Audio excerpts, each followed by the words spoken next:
নমস্কার। কবি নীরেন্দ্রনাথ চক্রবর্তীর লেখা উলঙ্গ রাজা।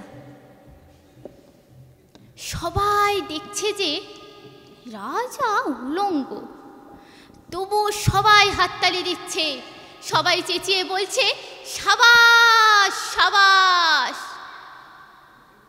কারো মনে সংস্কার, কারো ভয়, কেউ বা নিজের বুদ্ধি অন্য মানুষের কাছে বন্ধক দিয়েছে।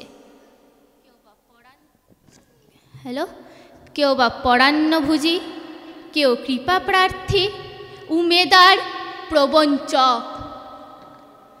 কেউ ভাবছে রাজবস্ত্র সত্যিই অতীব সূক্ষ্ম, চোখে পড়ছে না যদিও তবু আছে, অন্তত থাকাটা কিছু অসম্ভব নয়।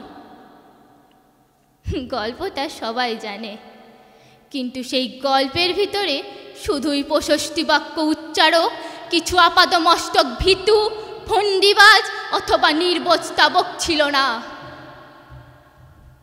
একটি শিশুও ছিল, সত্যবাদী, সরল, সাহসী একটি শিশু। নেমেছে গল্পের রাজা বাস্তবের প্রকাশ্য রাস্তায়। আবার হাততালি উঠছে মুহুর্মুহু, জমে উঠেছে স্তাবক বৃন্দের ভিড়।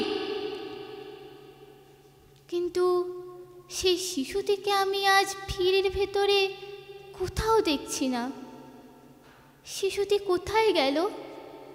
কেউ কি কোথাও তাকে কোনো পাহাড়ের গোপন গুহায় লুকিয়ে রেখেছে?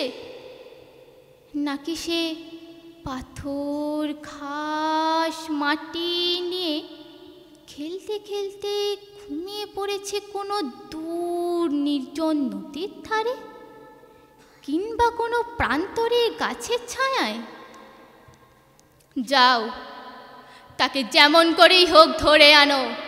সে এসে একবার এই উলঙ্গ রাজার সামনে নির্ভয়ে দাঁড়াক। সে এসে একবার এই হাততালির ঊর্ধ্বে গলা তুলে জিজ্ঞাসা করুক, রাজা, তোর কাপড় কোথায়? নমস্কার।